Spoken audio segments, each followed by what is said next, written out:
So you pick up your journal because you're like, I'm gonna start journaling more. And then you open up your journal and then you're in tears and you're crying and it's 4 a.m. and then you're writing down, I just wish life could feel easier. But then you think to yourself, do I actually want, I should start looking at the camera. Do I actually want, oh, that's kind of weird. Do I actually want things to feel easier? Let me explain. Okay, if we're going through something that's really hard, naturally what we're thinking is like, okay, I wish this wasn't hard, right? That's our like instant thought that we're having.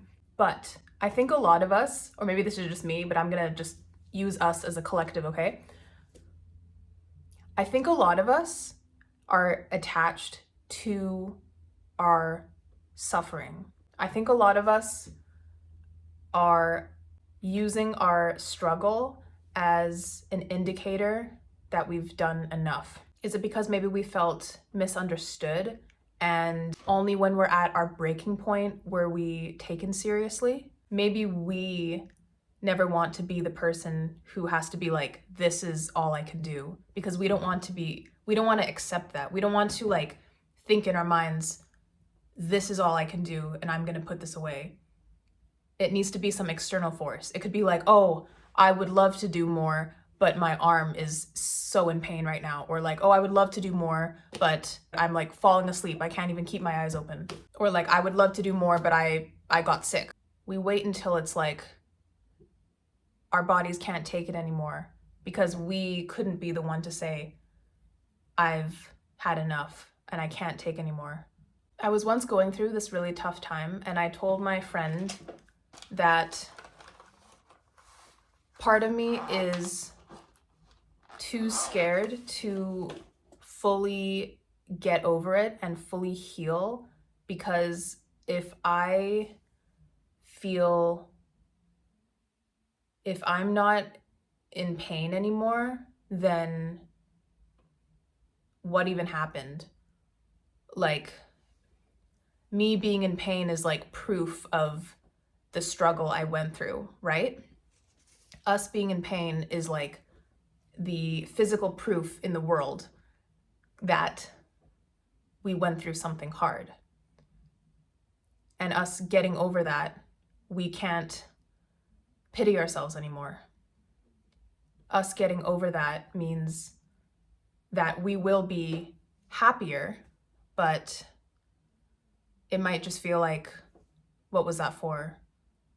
You still have the pain inside you, but if if everything's okay, then it's kind of like, where did that pain go, right? So I feel like we attach ourselves to it, almost kind of like to prove like, look, this happened to me. And I feel like that shows up in music a lot, but just like any type of pursuit of your goals, right?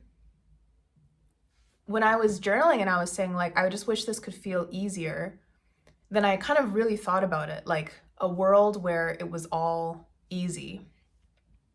And then I was thinking like, well, if everything was easy, then I probably won't think I'm trying very hard, right? If everything was easy. But then I was thinking like, why can't you try hard and it's not this extreme painful thing you're going through? From that, I realized like, oh, I'm attached to the struggle. I'm like, I don't even want it to be easy, because when I struggle, when things are hard, it's like a pat on the back for myself, because it's like, I need that to finally reaffirm to myself that I'm trying hard enough. When really, I shouldn't need that to trust that I'm trying hard. I have to tell that to myself, right? I shouldn't need that external, pat on the back through pain and struggle to be like, look, I'm trying hard. I should just be able to be like secure in that, right? I think also this sort of kind of attachment to the struggle, attachment, like wanting to be like, hey, look, I'm in pain. Like, I'm kind of like that, like victim mentality as a way to like push us through like whatever we're doing to make us feel better. it also, I realize, like, comes from the belief of like assuming that, you know, success, reward, like what we want in life goes to the person who cares about it the most, right? A lot of times we think, you know, if the future is very like uncertain, we can think like, okay, if I care about this the most, if it's on my mind the most, if I'm obsessed with it, if I'm like constantly do it, if I suffer for it, then you'll get what you want, basically. But as we all know, we've all went through this. Just because you care about it the most, you care about it, doesn't mean it'll come to you, right? Because caring about something is not putting it into action, right? Like if you're crying about something constantly, but you're not doing anything about it, you actually might be the person who cares about it the most, but obviously it's not going to come to you. There could be like two different people going for the same goal. One of them, you know, practices, puts in their reps and, you know, releases their projects, all that stuff, but they trust that, you know, they're going to do everything they can and then leave it up to the universe to, you know, decide where their path will take them, right? And then they kind of have a bit more of like a detachment to it, right? And then there's the other person who does the exact same things, like putting in their reps, their hours, but then outside of that, they're so fixated on it. They're just like, okay, when's it gonna happen? When's it like, you know, becoming very like emotionally attached to the things outside of their control. And I was thinking like, what if those two people reach the end of the finish line? Or, you know, the finish line. They both get what they want, their first like milestone. I was thinking like, okay, out of these two, who's going to be able to keep going after that? Because like in one of my last videos, I was talking about like how I feel like one of the big roots of perfectionism is kind of believing that basically believing in like a set finish line. So kind of like if you're a really big perfectionist about like one of your songs or one of your art projects, you think like, okay, I'm gonna work really hard on this one project, and then if I work like hard enough, if I like, you know, make it perfect, then I will get this feeling I want. Like I'll get this rotten feeling out of me, or I'll get this like relief, right? When really it's just like, that's just one project out of, you know, your whole life. And really like being a perfectionist about one thing is not gonna, you know, solve the overwhelming, you know, big picture inadequacy you feel like inside that makes you want to, you know, be like that. Two different people at the end of the finish line, who's like gonna be in a better mental state? It's obviously the person who's, you know, practiced that certain level of detachment. Those two different people, like obviously certain things can be objectively hard, but we can make them way harder, obviously, because of our mindset, right? That whole thing about like, okay, like if you tell yourself it's going to be so hard, then it will be hard. If you tell yourself it's going to be easy, then it'll be easy. Obviously with nuance and everything, but I do really believe in that. So then I was thinking like, okay, well then why can't I just like approach life being like, okay, this will be easy for me. This will be easy. But then like I was like circling back to the whole like, okay, well, imagine a life where you affirm to yourself like, this will be easy for me. Easy as in like, even if I go through hardships, I know I can do it. And I like sat with that for a moment. I was like, okay, doesn't that sound great? And then there was that voice from earlier that was just like, well, if it's easy, then do I deserve it? Like, do I deserve it if it's easy? And then that was the core belief. It was, I don't deserve good things unless I suffered for it. That's basically the root of the belief, right? I don't deserve good things unless I suffer for it. I don't deserve this life I want unless I suffer for it, unless I've been through pain. If it comes to me easily, I don't deserve it. So then where did that belief come from? Where did that belief of I have to suffer before I'm happy, where did that come from?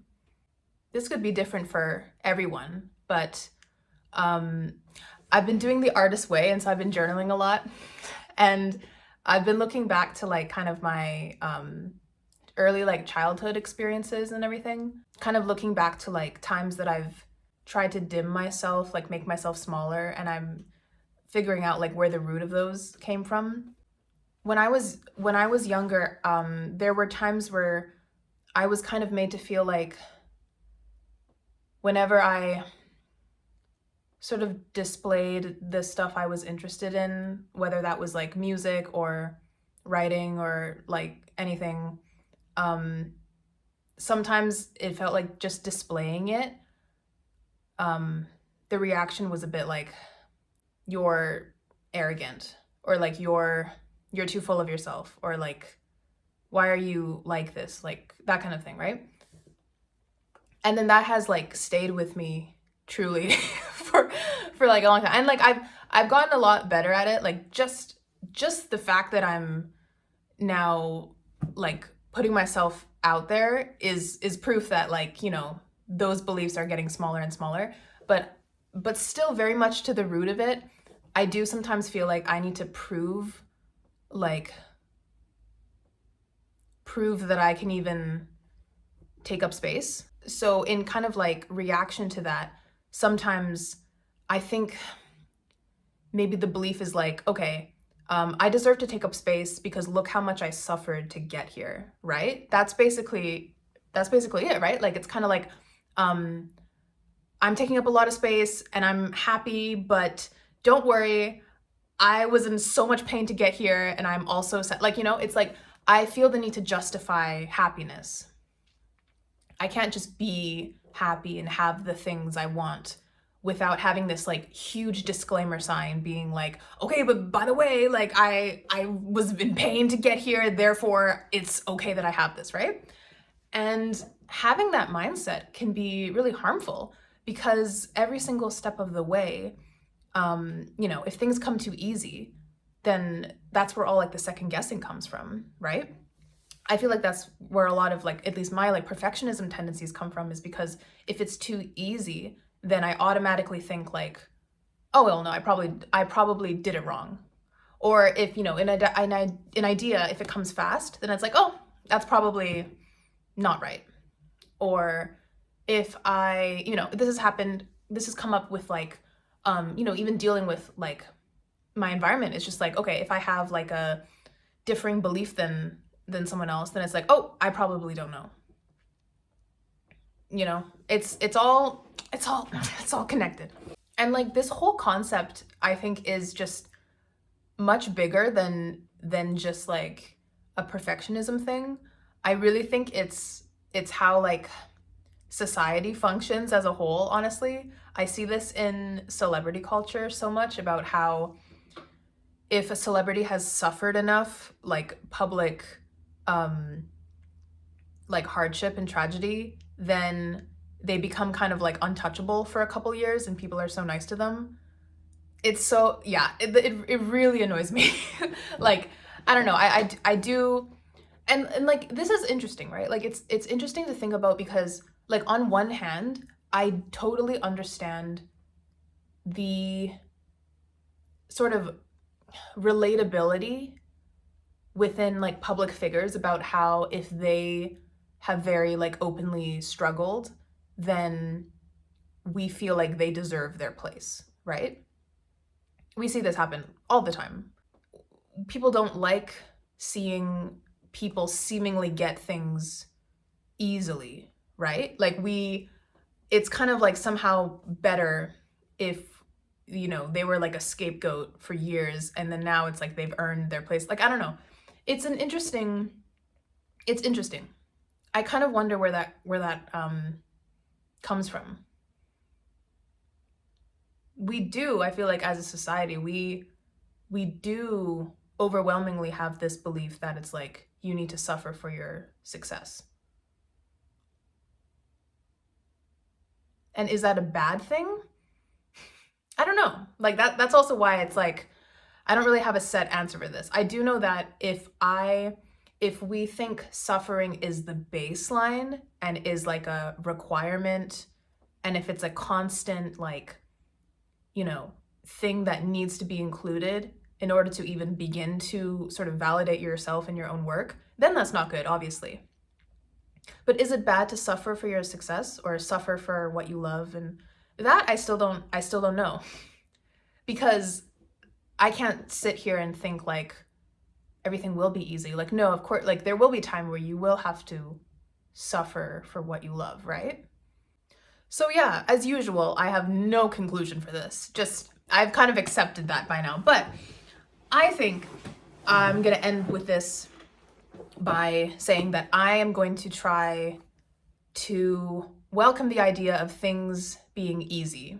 And maybe for you, is there something that could be easier in your life? Could you make it easier for yourself?